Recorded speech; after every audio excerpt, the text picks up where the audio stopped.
প্রভাব খাটিয়ে বাতিল চাকরি, গ্রেপ্তারিতে শেষ হলো সব কারসাজি। সিআইডির হাতে গ্রেপ্তার স্কুল সার্ভিস কমিশনের পশ্চিমাঞ্চল ও উত্তরাঞ্চলের প্রাক্তন চেয়ারম্যান শেখ সিরাজ উদ্দিন। স্কুল শিক্ষা দপ্তর ও পুলিশ সূত্রে খবর, 2016 সালের পর থেকে স্কুল সার্ভিস কমিশনের পশ্চিমাঞ্চল ও উত্তরাঞ্চলের চেয়ারম্যান ছিলেন শালডিহা কলেজের অধ্যক্ষ শেখ সিরাজ উদ্দিন।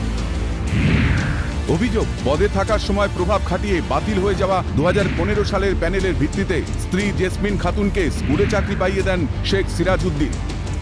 অভিযোগ পেয়ে ঘটনার তদন্তভার নেয় সিআইডি। 2024-এর 21শে ফেব্রুয়ারি সিআইডি বাঁকুড়ার শ্রীদুর্গা বিদ্যায়তন হাই স্কুলের শিক্ষিকা জেসমিন খাতুনকে গ্রেপ্তার করে। তারপর থেকেই গা ঢাকা দিয়েছিল শেখ সিরাজ উদ্দিন। অবশেষে তার নাগাল পেল সিআইডি।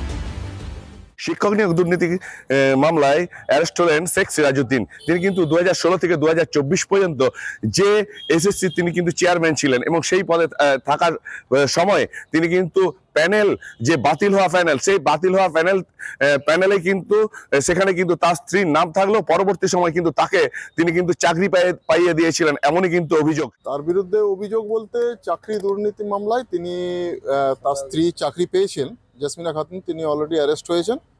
তো তিনি সেই সময়ে চেয়ারম্যান ছিলেন ওয়েস্টার্ন এবং নর্দার্ন রিজিয়নে। ওই সময় এই দুর্নীতিটা ঘটেছে বলে অভিযোগ।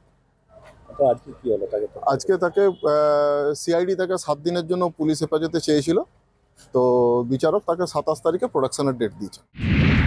ভুল করলে শাস্তি পেতে হবে, তৃণমূল যোগের দায় ঝেড়ে ফেলেই সাফাই শাসক শিবিরের।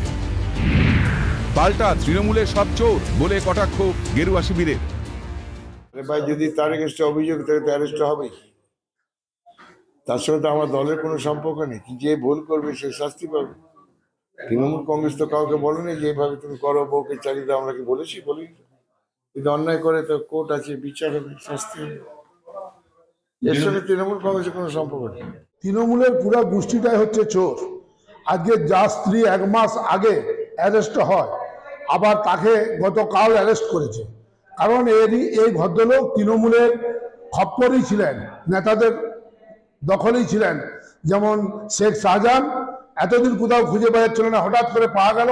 কারণ যদি প্রকৃত ধরা হয় তৃণমূলের পুরা দলটাই চোররা জেলে চলে যাবে। দুর্নীতির বহর শেষ হতে চায় না কিছুতেই। নিয়োগ দুর্নীতির খরা যেন উপচে পড়ছে। এর শেষ কোথায় বোধহয় জানা নেই কারুর।